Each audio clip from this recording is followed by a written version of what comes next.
Para sa mga nagtatanong about OBA, Online Business Academy po ang meaning niyan. And Business Academy is pwede mo siyang gawin online, di ba? Online business kaya may puhunan. Now, kung tatanungin mo ako paano kumikita dito, hindi ka magbebenta, magsisend ka lang ng appointment, okay?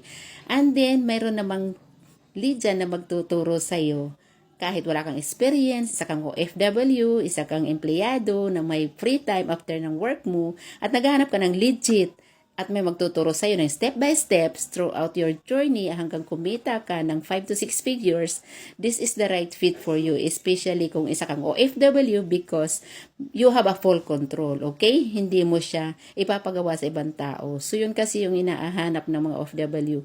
Yung pwede mong gawin kahit nasa ibang bansa ka na you have a full control. So, mahirap makakita ng ganyan, diba, nowadays. So, kung gusto mo ma-prioritize kita at mabigyan kita ng free appointment at malaman mo ang full details ng step-by-step process, comment mo dyan kung saan location ka ngayon so that I can reply to you. See you!